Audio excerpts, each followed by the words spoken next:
Welcome to the Madison Miller Podcast. Today is Monday, September 28, 2020. Today I'm going to recap the NFL results from yesterday, the Stanley Cup Final Games 4 and 5, the NBA Eastern and Western Conference Finals wrapped up. We'll preview the NBA Finals a little bit. College football from the weekend, Major League Baseball from the weekend. I'm going to make my predictions for the Major League Baseball playoff series is on the show today. NASCAR, we'll go over the results from Vegas from the weekend and my best bet of the day. All right, we'll start in the NFL today. Good games across, some blowouts, but overall, there were a lot of really good games. And I want to start with what was, I thought, the best game of the 1 o'clock window. Bills over the Rams, 35-32. Buffalo 3-0. Rams 2-1. Josh Allen, 24-33, 311 yards, 4 touchdowns and a pick. Jared Goff, 23-32, 321 yards, 2 touchdowns and the pick. And there's a late pass interference call on the Rams, and the Bills took advantage of that.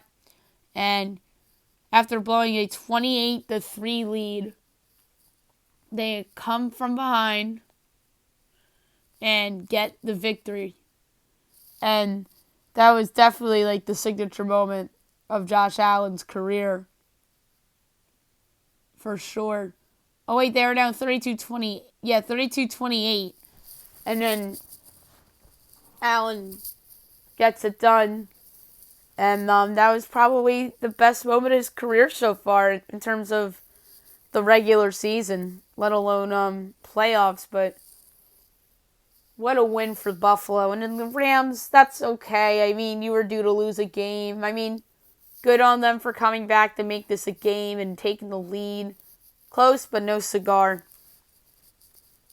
And if I'm the Rams, I actually feel good about yourself because I think you're proved that you're for real and you're probably a contender. Bears over the Falcons 30-26. The Bears are 3-0. Atlanta 0-3. Nick Foles coming off the bench. Mitch Trubisky was benched in the third quarter for Foles. 16-29. 188 yards, 3 touchdowns and a pick. Matt Ryan 19-38. 238 yards, a touchdown and a pick. And Trubisky was 13-22. 128 yards, a touchdown and the pick. And them going to Foles really was the biggest story of the game. And then Matt Ryan, 19-38, 238 yards, a touchdown, the pick, as the Falcons blow yet another game. 49ers over the Giants, 36-9. An impressive win for San Francisco without a lot of their regulars, 2-1. New York drops to 0-3. That was easily the Giants' worst performance of the year. At least they're competitive their first 2 games. Nick Mullins, 25-36, 343 yards and a touchdown. Daniel Jones, probably the worst game I've ever seen him play. 17-32, 179 yards and a pick. Browns over the football team, 34-20. The Browns 2-1. Washington 1-2. Baker Mayfield 16-20, 356 yards and 2 touchdowns. Dwayne Haskins 21-37, 224 yards, 2 touchdowns and 3 picks. So not the best game for Haskins. Washington looked good in this game until Chase Young got hurt, and that changed everything. And then the Browns started to look competent offensively like they did against Cincinnati in week number 2. Titans over the Vikings, 31-30. The Titans are 3-0. Minnesota 0-3. Ryan Tannehill, 23-37, 321 yards and a pick. Kirk Cousins, 16-27, 251 yards, 3 touchdowns and 2 picks. Good on Tennessee, coming from behind and winning. And Tennessee, I think, is a lucky 3-0, but we'll get to that another day. But wins are wins. Patriots over the Raiders, 36-20. The Pats are 2-1, so are the Raiders. Cam Newton, 17-28, 162 yards, a touchdown and a pick. Derek Carr, 26 of 32, 261 yards and 2 touchdowns. Darren Waller and Josh Jacobs played, but the Raiders' defense really couldn't stop Newton in that Pats offense, is what it came down to there.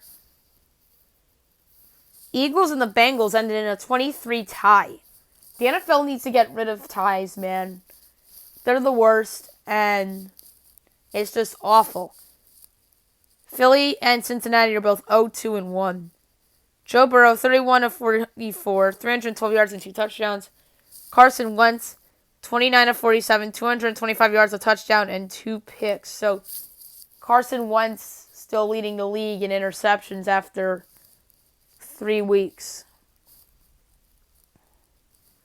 Steelers over the Texans, 28-21.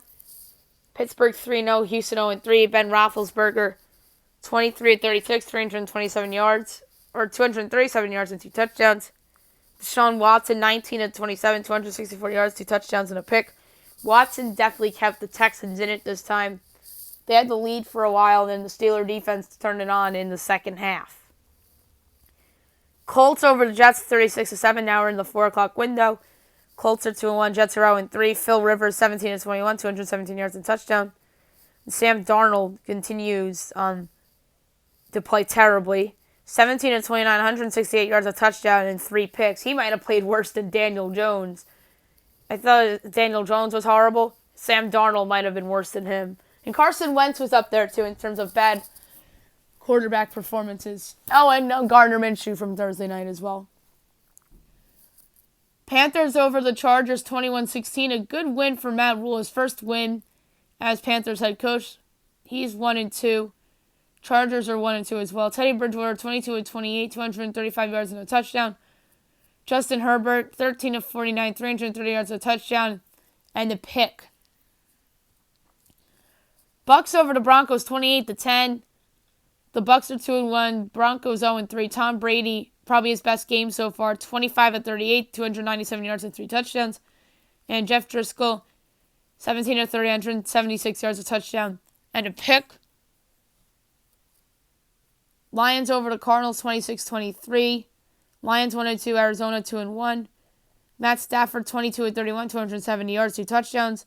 Kyler Murray, 23 of 35, 270 yards, 2 touchdowns, and 3 picks. So Kyler Murray didn't have that great of a game either. Seahawks over the Cowboys, 38-31. Great game, probably game of the day, but although Rams-Bills was awesome too. Seattle 3-0, Dallas 1-2. Russell Wilson continues his MVP level, 27 of 40, 315 yards, and 5 touchdowns. And Dak Prescott, 37 of 57, 472 yards, 3 touchdowns, and 2 interceptions. Sunday Night Football, Packers over the Saints, 37-30. The Packers 3-0, New Orleans 1-2. Aaron Rodgers, 21 of 32, 283 yards, and 3 touchdowns. Drew Brees, 29 of 36, 288 yards, 3 touchdowns. So I thought Brees had his best game so far of the year, but Saints defense couldn't stop Aaron Rodgers. That's the bottom line. So anybody that's going to blame Drew Brees for this loss, nope, not today. Sorry. He did everything he could. But Aaron Rodgers was just better.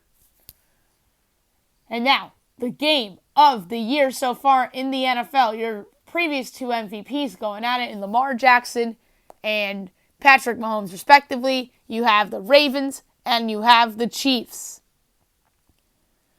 The Ravens are giving 3.5 in this game. The over-under is 54.5. This is easy, guys. I'm taking the Chiefs getting the 3.5. Mahomes getting anything more than 3 points against anybody is easy. Like, unreal. Unreal that the Chiefs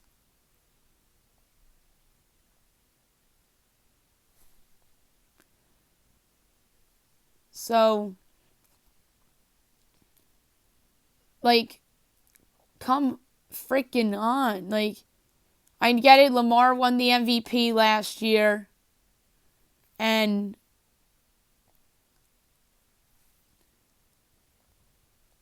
it really is an awesome game. I think that the Chiefs should actually be favored here. They're the team that just won the Super Bowl, not the Ravens. I know Lamar is unreal in the regular season, but I mean, this is the biggest regular season game of his entire life tonight. And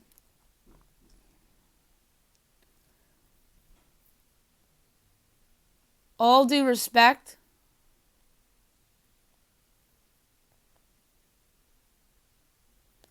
to him and the Ravens, the Chiefs are the pick. And guess what? They're going to win outright too. 34-31 in what will be the game of the year. And I'm going to say this ends as regulation expires on a game-winning field goal by one of the best kickers in the league, Harrison Butker. So, give me Patrick Mahomes and the Chiefs to get it done on Monday Night Football in what will be the game of the year. Now we will go over hockey from the weekend. We had two, my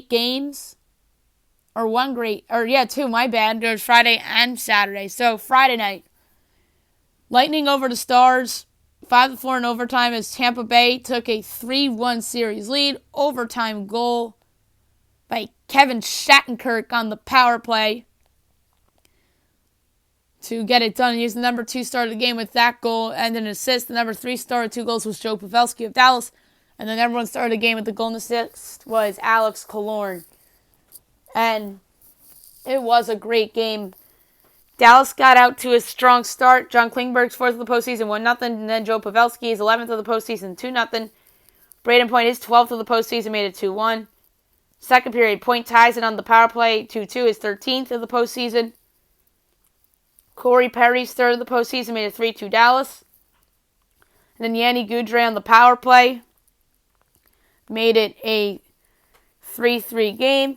Alex Killorn's 5th of the playoffs made it 4-3 Tampa. Dallas ties it at 4 apiece on Joe Pavelski's 12th of the postseason, make it 4-4.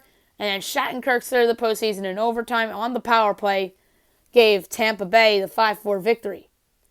And then the very next night, Stars over the Lightning 3-2 in double overtime to force a Game 6 on an overtime winner by Corey Perry, who was the number 1 star of the game with 2 goals. The number 2 star of the game with 3 assists was Tyler Seguin, and the number 3 star of the game with 2 assists was Braden Point. Corey Perry's first goal came in the first period. His 4th of the postseason made it 1-0 Dallas. Second period, Andre Palat ties it at 1 apiece, his 11th of the postseason. Third period, Mikhail Sergachev's 3rd of the postseason gives Tampa a 2-1 lead. And then, with about 7 minutes to go in the third period, Dallas said, "You ain't winning no cup tonight." Joe Pavelski, his 13th of the postseason, ties it at 2 apiece. And then Corey Perry, with the double overtime winner, his 5th of the postseason, made Dallas a 3-2 winner. And now tonight, game number 6, 8 o'clock, NBC. You got Dallas. You got Tampa. In what will be an awesome game tonight on the big stage. Granted, it's going up against football, which sucks. And it's the best football game of the year. But this game deserves a lot of love. Tampa's minus 170. Dallas is plus 145. The over is plus 5.5. Or I'm sorry, 5.5 at plus 120. The under is minus 5.5. Or 5.5 at minus 140. Tampa on the puck line is plus 170. Minus 1.5. And Dallas plus 1.5 on the puck line is minus 200. I took Dallas in 7 in the series. Dallas has only played one bad game this entire series. I think that they're going to force a Game 7. I'm grabbing the plus 145 for the Dallas Stars, and they'll play again on Wednesday night. So give me Dallas plus 145 against Tampa Bay tonight. Now we'll move on to the NBA. Interesting weekend, obviously. Friday night, Celtics over the Heat, 121-108 to force a Game 6. Jason Tatum had 31 points to lead Boston. All the starters were in double digits. Daniel Theis had 15 and 13. Kemba Walker, 15 and 7 assists. Marcus Smart had 12 with 8 boards and 8 assists. Jaylen Brown had 28 points and 8 boards. Gordon Hayward off the bench had 10. Miami. Goran Dragic had 23. Duncan Robinson had 20. Jay Crowder had 14. Jimmy Butler had 17 with 8 boards and 8 assists. Bam Adebayo had 13 with 8 and 8. And off the bench, Tyler Herro had 14 after what was a kick-ass game in game number 4. Saturday night, Lakers over the Nuggets 117-107 to advance to the NBA Finals in 5 games. LeBron James had 38 points to lead the way with 16 boards and 10 assists. Anthony Davis had 27. Danny Green had 11. And off the bench, Alex Caruso had 11. The Lakers need better production from the role guys if they want to get by Miami. That's all I got to say. Jeremy Grant had 20. Nikola Jokic had 20 with 7 boards and 5 assists. Paul Millsap had 13. Jamal Murray had 19 with 8 assists. Off the bench, Michael Porter Jr. had 10, and Monte Morris had 10. So Denver, they had a great run. They should be proud of getting to the Western Final. Coming back from 2 3-1 deficits, and I know the naysayers are going to be like, oh, well, if Utah had Bojan Bogdanovic, then they would be in the Western Final. You never know. Maybe, maybe not. And then all the naysayers will be like, oh, the Clippers collapsed more than Denver won. Paul George has never been good in the playoffs other than with the Pacers a long time ago. Yada, yada. Just give this Denver team credit. Accept the fact that they're good. And I think they're here to stay. I think there'll be a couple changes in the offseason. Maybe they go for that third star. Maybe they go for Bradley Beal and they trade away Gary Harris, Michael Porter Jr., maybe Bol, and some assets, and they get like a Bradley Beal or Victor Oladipo, or trying to think of who else could be had this summer. But those are obviously 2 names that stand out to me in terms of who Denver can get for that third star to go with Jokic and Murray. So I think Denver's in for an interesting offseason for sure. And then the Lakers are off to the finals for the first time in 10 years. And then this is obviously LeBron's first finals with the Lakers and his first appearance in the finals in 2 seasons. Or 3 years, my bad. Second time in 3 years. But yeah, first time in 2 years where LeBron's in the finals. And then the Miami Heat advance to the NBA Finals with a 125-113 win over the Boston Celtics. Had Miami plus 3 and on the money line last night. Bam Adebayo, 32 points, 14 boards, 5 assists. Jimmy Butler had 22 with 8 assists. Goran Dragic had 13 with 7 assists. Duncan Robinson had 15 with 6 boards. Andre Iguodala had 15. Tyler Herro had 19 off the bench with 7 assists. Meanwhile, for Boston, Jason Tatum had 20 with 7 boards and 11 assists. Jaylen Brown, 26 points, 8 boards, 4 assists. Kemba Walker and Marcus Smart each had 20. Off the bench, Gordon Hayward had 12. Boston, it's funny with Boston. I know a lot of people are going to be like, oh, they underachieved. But I didn't look at them as an underachiever. I thought that they were probably a second-round team at best. They took advantage of the Sixers, who didn't have Ben Simmons. And obviously, the next round they had Toronto, who didn't have Kawhi Leonard, unlike last year. But you need breaks sometimes to get to the conference finals. Yes, the Celtics are a good team, but I don't think they were a contender. I think this team's going to make some changes in the offseason. They'll still be good. Maybe they trade Hayward. maybe they trade Jaylen Brown for Sabonis from Indiana and get a real center. And then they continue to build around Jason Tatum, who really emerged as a franchise player this year, in my opinion. He was great right before the suspension of the season, and he was awesome in the playoffs here in the bubble as well. So, at least the Celtics have Jason Tatum. And then Kemba Walker wasn't really healthy the whole year. So a lot of things went wrong for them this year, and I'm interested to see what they do this offseason. And then Miami's off to the finals. So LeBron against his former team and his former coach, Eric Spoelstra. And that is obviously the dominant storyline in this series, as it should be. Jimmy Butler's first finals appearance. Obviously, the Heat's first final since they had LeBron back in 2014. They lost to the Spurs in 5. And everyone knows that series is the Cramp series because all the LeBron fanboys will say, oh, Miami would have won that series had not been for Cramps. No. Maybe they win game 1, but maybe that series goes 6 had not been for that. So it's going to be fun. I think it's going to be a good series. I'm going to give you guys my pick for the finals probably on tomorrow's podcast because I want to get into the Major League Baseball playoffs and those predictions on this show. But first, I'm going to do college football from the weekend. Interesting weekend in college. Some crazy upsets that I want to hit on as well. We'll start with Friday night. UTSA over Middle Tennessee, 37-35. UTSA 3-0, Middle Tennessee 0-3. Josh Adkins was the backup quarterback for UTSA, 16 of 28, 233 yards and a touchdown. And the quarterback of Middle, Asher O'Hara, 31 of 47, 372 yards, 3 touchdowns, and 2 interceptions. Kansas State upsets Oklahoma 38-35. KSC 1-1, Oklahoma's 1-1. The quarterback of Kansas State, Skylar Thompson, 18 of 25, 334 yards and a touchdown. And the quarterback of Oklahoma, Spencer Rattler, 30 of 41, 387 yards, 4 touchdowns, and 3 interceptions.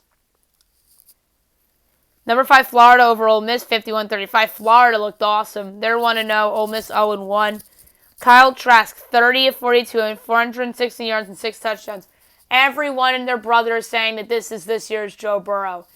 Let's see him do it against Alabama before we say that, guys.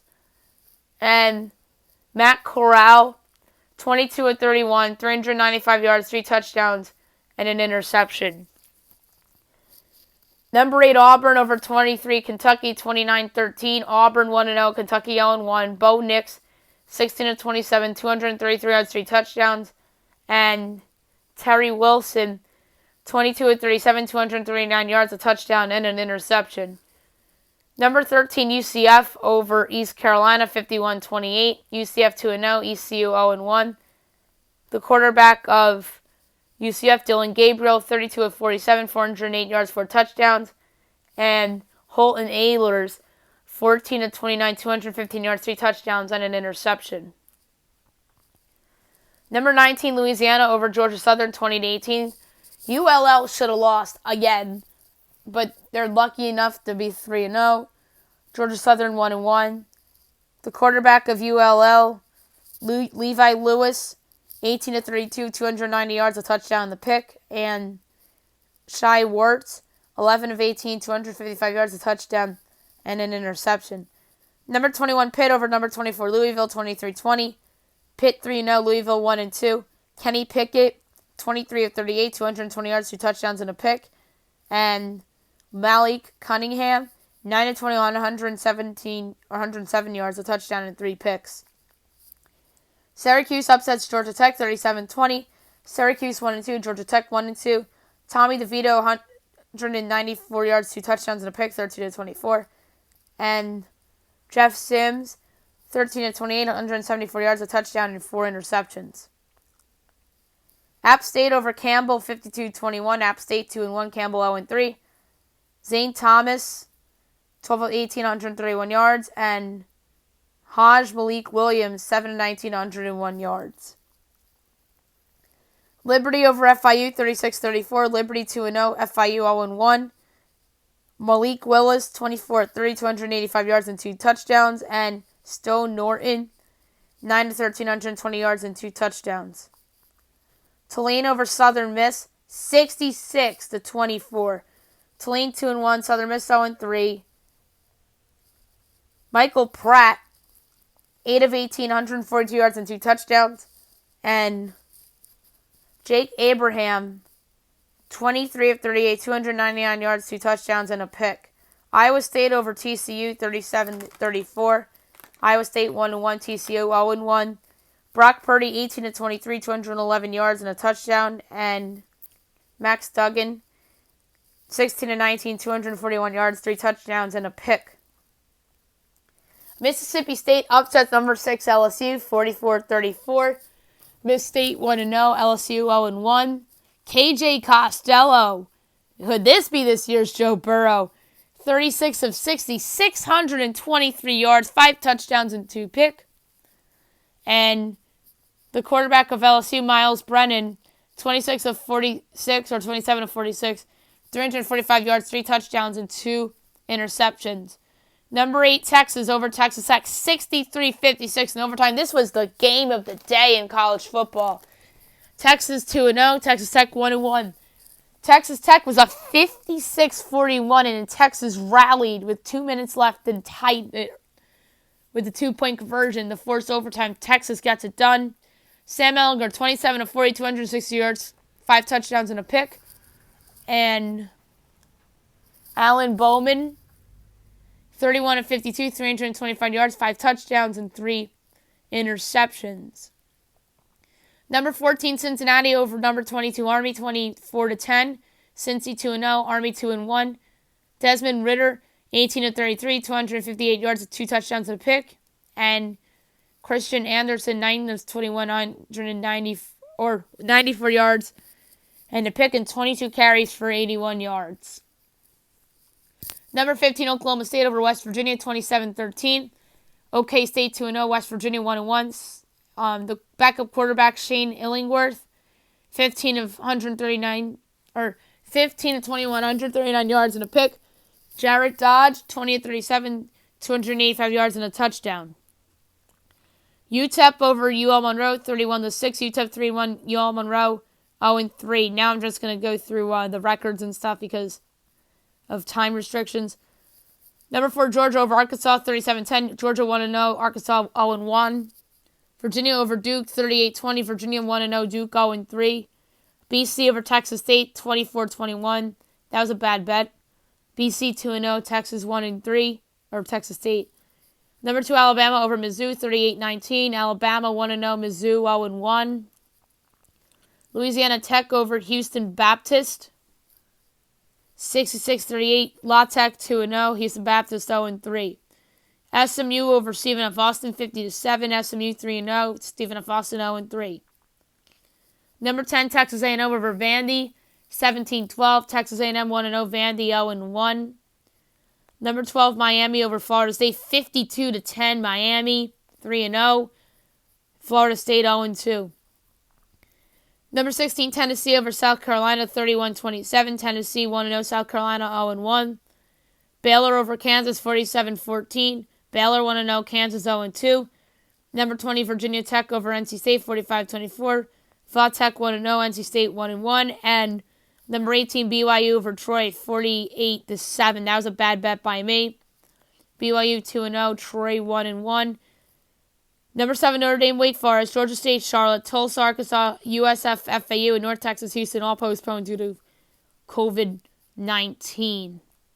Major League Baseball, I'm going to go over the weekend's results and then go over the playoff picture, and I'm going to make my predictions for the series coming up. Brewers over the Cardinals, 3-0, doubleheader game 1. Brewers 28-29, St. Louis 28-27. Blue Jays over the Orioles, 10-5. Blue Jays 31-27, Baltimore 24-34. D-backs over the Rockies, 4-0 doubleheader game 1. D-backs 23-34, Colorado 25-32. Marlins over the Yankees, 4-3-10. Marlins 30-28, Yanks 32-26.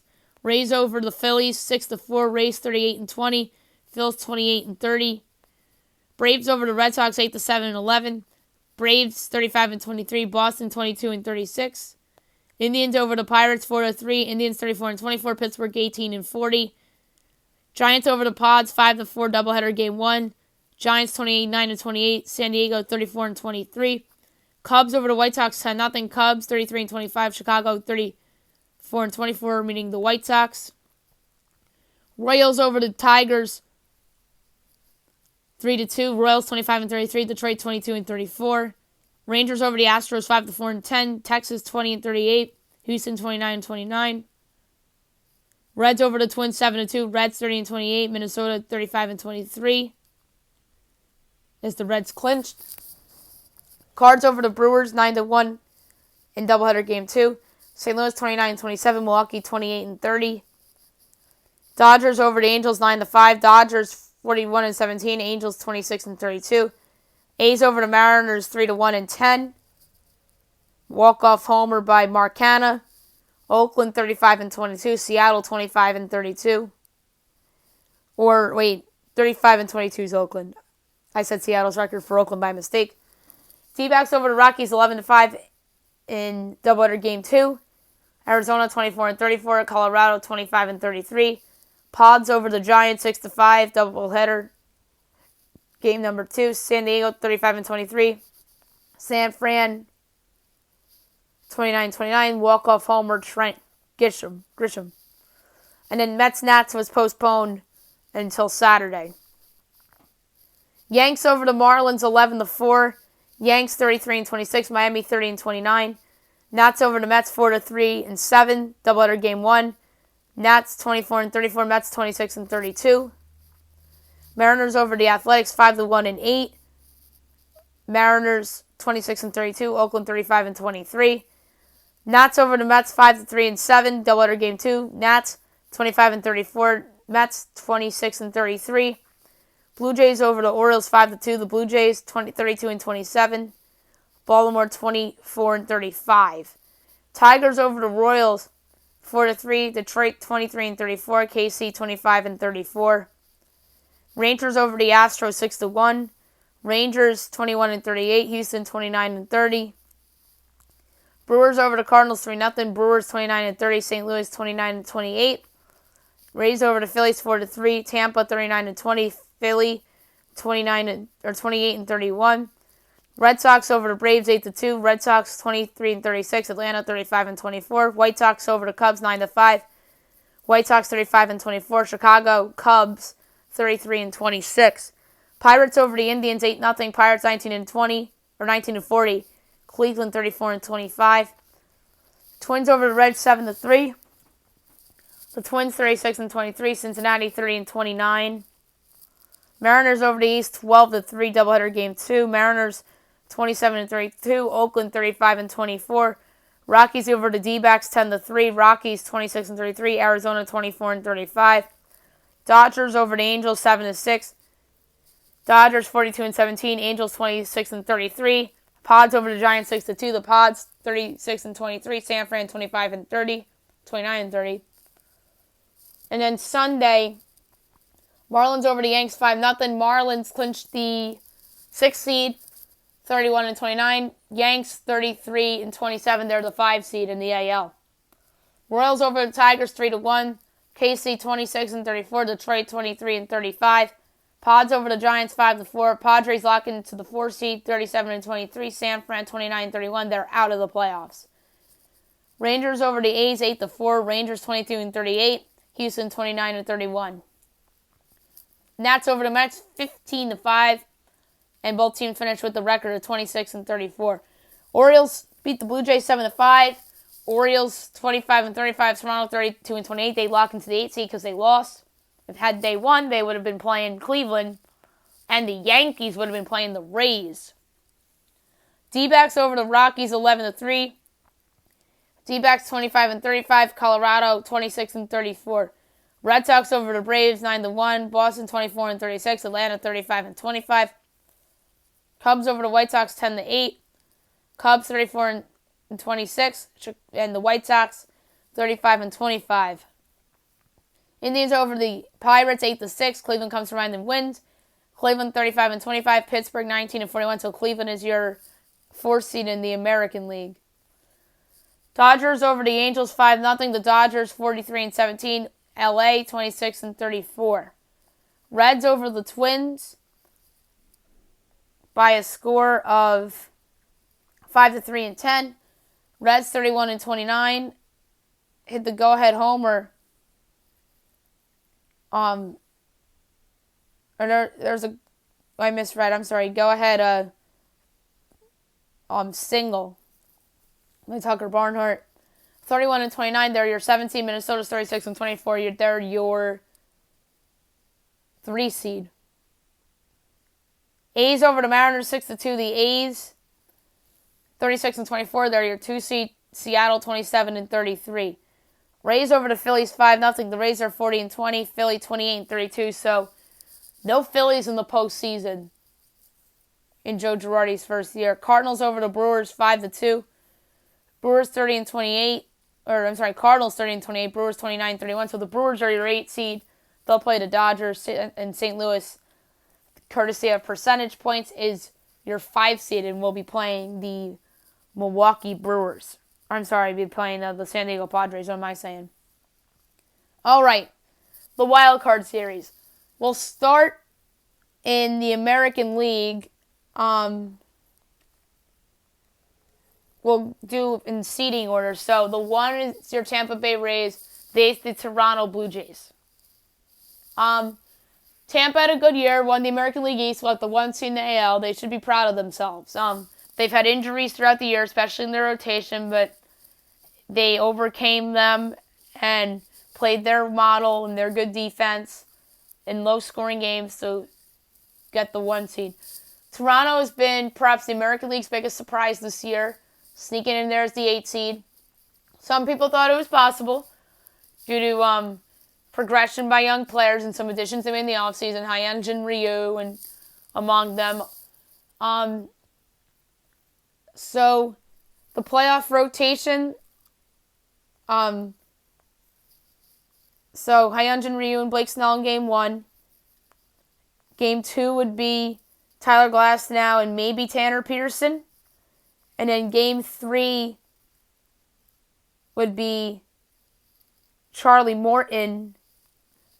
And if you're Toronto, do you go with Tanner Roark if there's a Game 3? Do you go with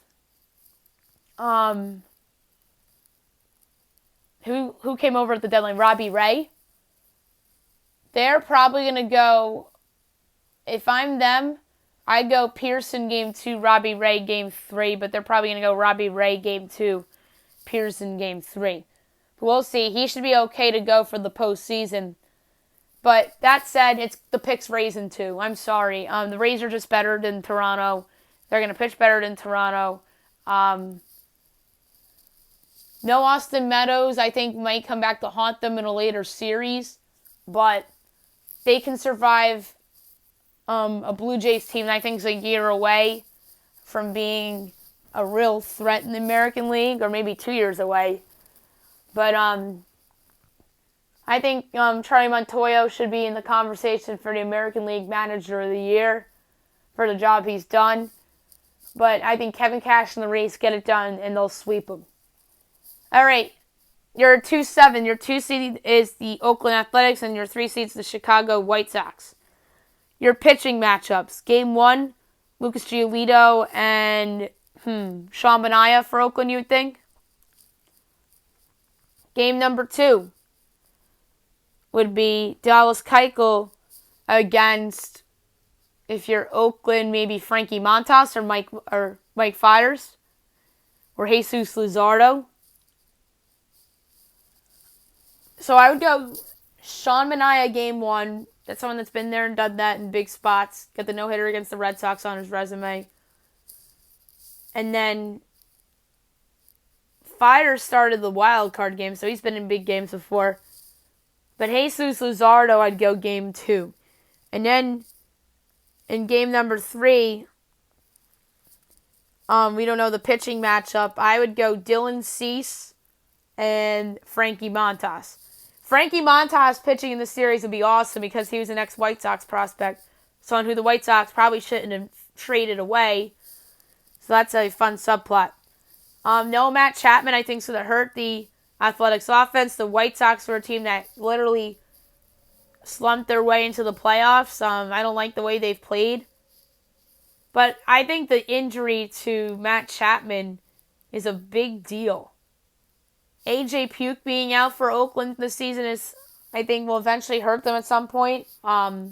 Maybe it is the series, maybe it's not.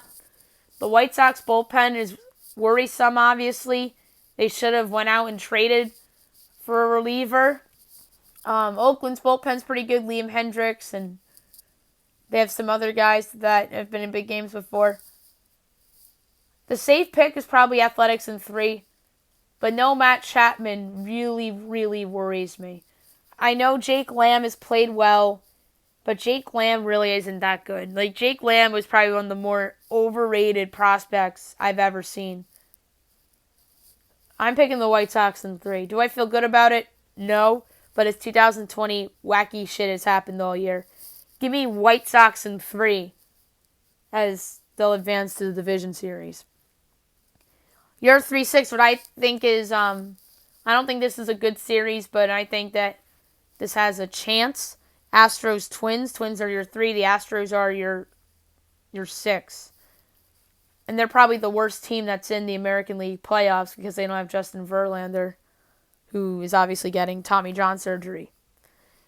Game 1 will be Zach Greinke and Kenta Maeda. Game 2 will be Jose Barrios, and if I'm Houston, I go with Lance McCullers Jr., who's pitched in big games before. And then game number 3, if necessary, Michael Pineda, against. If I'm Houston, I go with Jose Urquidy. I think he really has showed me a lot this year, but I think he's hurt. If he's hurt, then go with Christian Javier. I think the pitching depth of the Astros, obviously no Verlander. If Verlander was there, I'd pick the Astros probably to sweep. But Verlander's not there. I think the Astros win 1 game. I'm going to say Minnie in 3. If I'm Minnie, I wouldn't go Michael Pineda in game 3. I would have went with Jake Odorizzi. I know the upside of Michael Pineda, so I get why they did that. Rich Hill's someone that's pitched in big games in the postseason before too. But I don't know if I entirely would trust them against a good Astros lineup. But they went with an upside play here with Michael Pineda. I think it gets it done. I'm going to say Twins in 3, and I think that game 3 is going to be a classic game that people are going to be talking about. So give me Twins in 3 to advance. And then the best series in the AL wildcard round, the marquee series of perhaps the entire wildcard round and on either side, Yankees, Indians. The best pitching matchup the entire postseason, Garrett Cole and Shane Bieber in Game 1. Game 2, you got Masahiro Tanaka and Carlos Carrasco. Game 3, you have Zach Plesac. And if I'm the Yankees, I go J Happ. He's pitching the best out of their other starters. He quietly had a nice year this year for the Yankees. Bad start, but he's been hot lately. Just nobody's been talking about it because, it's J Happ. So yeah, if I'm the Yankees, I go with J Happ. He's pitched in big games before with the Phillies, with the Yanks, with Toronto, with Pittsburgh. Pretty much everywhere he's pitched in a big game. So I'd go J Happ. The safe pick is probably the Yankees to sweep. Or the Yankees in 3. I'm not going there. I don't like how the Yankees have finished their season. They had the 10-game winning streak. That was nice, but that was against an overrated Blue Jays team and against an Orioles team that's rebuilding. The Indians, meanwhile, have been playing great baseball. I know they just beat the Pirates. The Pirates stink, and all the Indian naysayers will go, well, that was against the Royals, the Tigers, and the Pirates. But they beat the White Sox, and then the naysayers are like, oh, the White Sox were slumping. The White Sox aren't that good. The White Sox are good. Their bullpen's just not that good. That's all. And I give the Indians credit for those comebacks against the White Sox. The Indians are really good. I think they can come out of the American League. It's 2020, a wonky year. The Yankees are obviously going to be favored in the series. I think every expert will pick the Yankees, but I'm going to be bold and pick the Cleveland Indians in 3. Like I said, I don't like how the Yankees finished their season. And Cleveland, meanwhile, is playing very well, and I think Cleveland can absolutely represent the American League in the World Series. So, give me Indians in 3. I'm going to say the Yankees win either Game 1 or Game 2.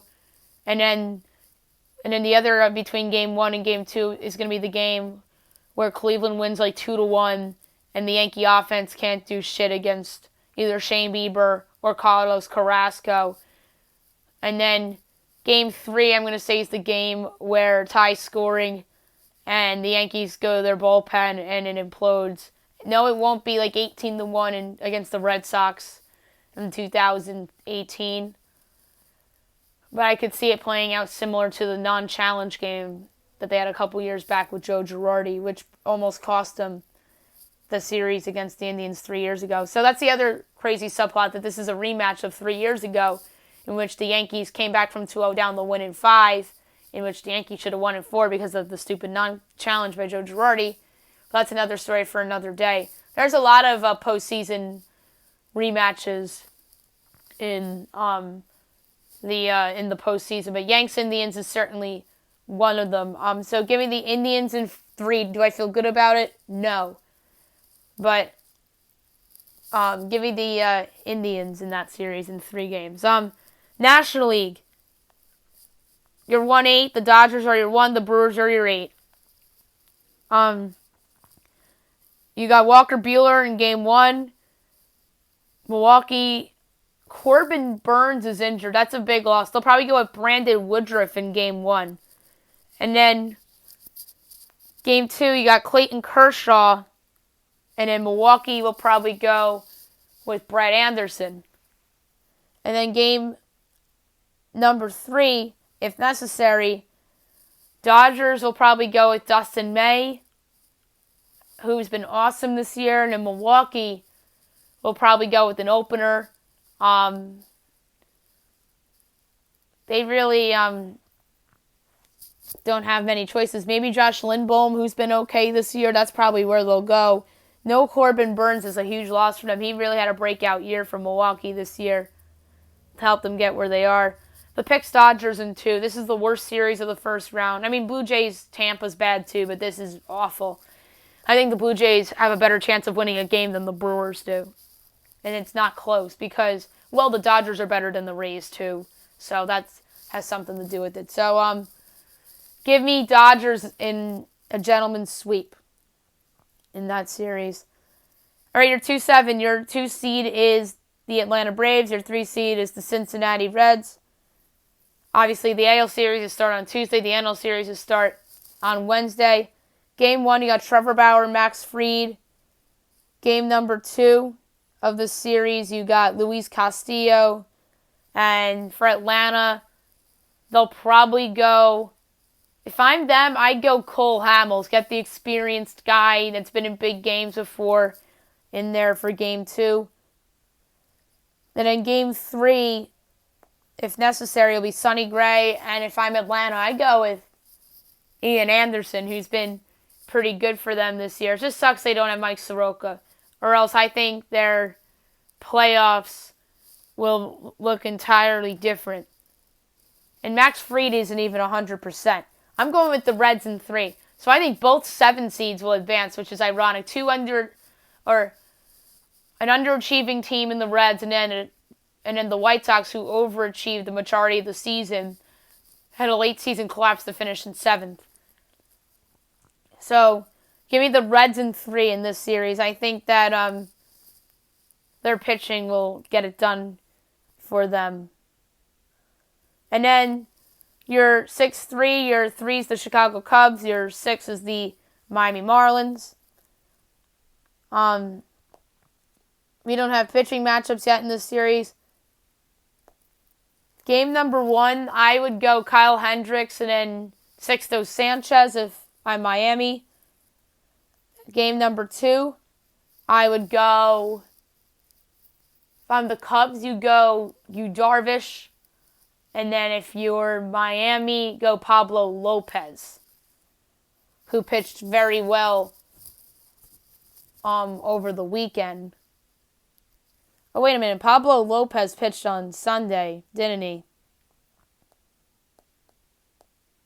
That was Jose Urena. So go Pablo Lopez if you're Miami in game number 2. And in game number 3, if necessary, if I'm the Cubs, I'd go with John Lester, big game guy. And then if you are Miami, Jose Urena's out for the playoffs. That's a huge blow.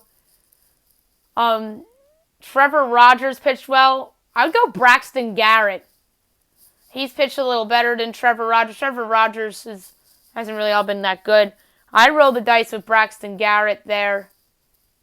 But you definitely go 1 and 2. You go Sixto Sanchez and Pablo Lopez.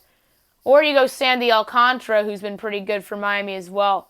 But you know what? I'd go Sandy Alcantara in game 3, not Braxton Garrett. Braxton Garrett would be ballsy. But it'd be a fun subplot if it was indeed Braxton Garrett. But the pick here is Cubs in 2. Miami, no experience. Cubs have experience. David Ross. David Ross is probably something that could hold them back in a big spot. Like you see rookie managers fail in the postseason in the last couple years. Aaron Boone 2 years ago. Rocco Baldelli last year. This year's Aaron Boone / Rocco Baldelli could be David Ross. But I don't think so because the Marlins are just so bad of a team offensively. And I think that the Cubs, due to their pitching, can get by them. So give me the Cubs in 2. And then last but not least, which I think is the best series in the NL side, although Braves-Reds is good, I think this is better. Padres-Cardinals is your 4-5. I love that series. I think both teams are very good. Either team can win. I think that's a toss-up. No pitching matchups yet. Game 1, Mike Clevenger if I'm the Padres, and if I'm the Cardinals, you got to go Jack Flaherty. Game number 2, if I'm the Padres, go Chris Paddock. Cardinals, go with the veteran Adam Wainwright. Game number 3, if necessary, if I'm the Pods, go Dinelson Lamet. And if you're the Cardinals, do you go with Daniel Ponce de Leon? Do you go with somebody different? Who pitched for the Cardinals yesterday? Austin Gomber. Trying to think of the Cardinals' options here. Also, I talked about Wainwright. I think he'll go game 2. Obviously, Flaherty in game 1, as it should be. Yeah, if I'm them, you go Daniel Ponce de Leon for game 3. And then maybe Austin Gomber out of the bullpen if Ponce de Leon struggles. I'm going to go Padres in 3 for my pick. Do I feel good about it? No. The Cardinals are a team I love picking in the postseason. I've been there, done that team. Matt Carpenter been in so many big games. Adam Wainwright's pitched well in so many big games. Paul Goldschmidt helped them last year. He's been in a lot of big games. They have a lot of other big game guys. Colton Wong and Paul DeYoung. They were in the World Series 7 years ago. Although it wasn't with Mike Matheny. It was with it was with Mike Matheny, not Mike Schilt. But I'm going to say the Pods in 3, but the Cardinals have a real shot. The 2 picks I might come to regret are the Indians and the Padres. I think the Yankees and the Cardinals can absolutely win their respective series.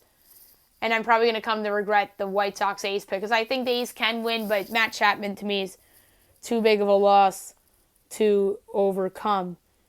Now we'll do NASCAR from the weekend, go over those results. We'll start with the Truck Series from Friday night in Las Vegas, and your winner was Austin Hill, who raced very well, and he's been racing well throughout the season.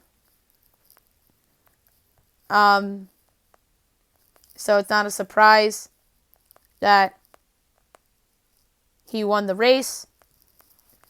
Your runner-up in the race was Brett Moffitt. Or no, that's 2019. Oops. Trying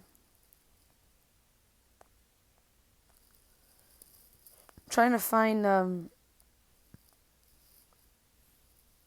oh, here we go. Yeah, so Austin Hill, Sheldon Creed, Tanner Gray, Stuart Frieston, Chandler Smith, Grant Effinger, Zane Smith, Christian X, Matt Kraft, and Tyler Ankrum round out your top 10. Johnny Sauter, Ryan Truex, Todd Gilliland, Dylan Lepton, Brett Moffitt, Tate Fogelman, Tyler Hill, Connor Daly, Spencer Davis, Raphael Lesser, Travis Pastrana, Clay Greenfield, Ben Rhodes, Austin Wayne Svelt, Danny Bone, Ray Cicerelli, Chase Purdy, Spencer Boyd, Josh Riumi, Derek Kraus, Jesse Awuji, Jordan Anderson, Timmy Vaines, Jennifer Jo Cobb, Dawson Cram, Natalie Decker. Xfinity from Vegas over the weekend. Your winner was Chase Briscoe, who has been the best driver, perhaps, in Xfinity this year between him and Austin Cindric. And coming away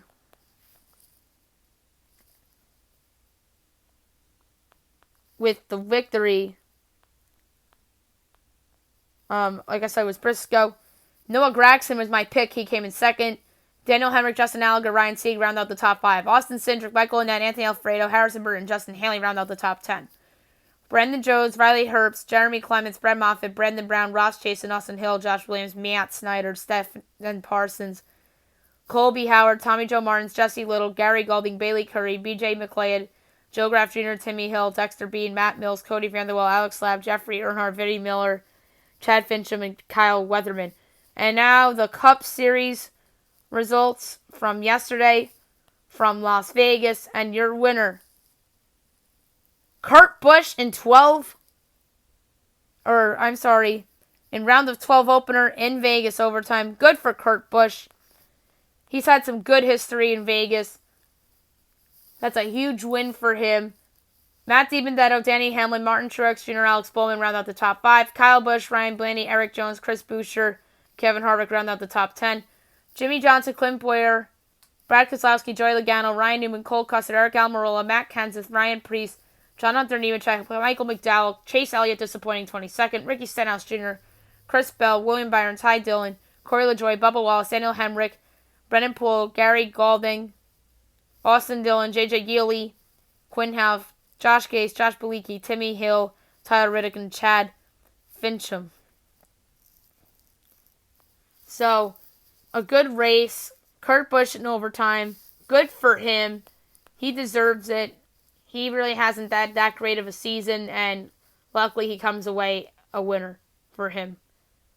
And last but not least, my best bet of the day, brought to you by FanDuel. I hinted at it earlier. It's the Chiefs getting 3.5 against the Ravens. Explain to me somebody, Mahomes getting 3.5? Really? Layup. Not only do I expect the Chiefs to cover that, I expect them to win outright in what I think will be the game of the year. As I said, it's going to end on a kick by Harrison Butker. So give me the Chiefs in an all-time classic, 34-31. Big game for Mahomes. I would say Lamar Jackson plays well, but I don't think the Ravens defense can stop Patrick Mahomes because, it's Patrick Mahomes. You saw Patrick Mahomes light up the 49ers defense. I think they can light up the Ravens defense. So give me Patrick Mahomes and the Chiefs to get a big-time victory on Monday Night Football in primetime against the Ravens. And by the way, last week's game, Saints-Raiders, was on ABC. I'm sorry, this game should be on ABC. on the simulcast like last week's game was. This is game of the year. So I just wanted to throw that out there real quick. That's it for the show today. I'll be back tomorrow recapping Monday Night Football.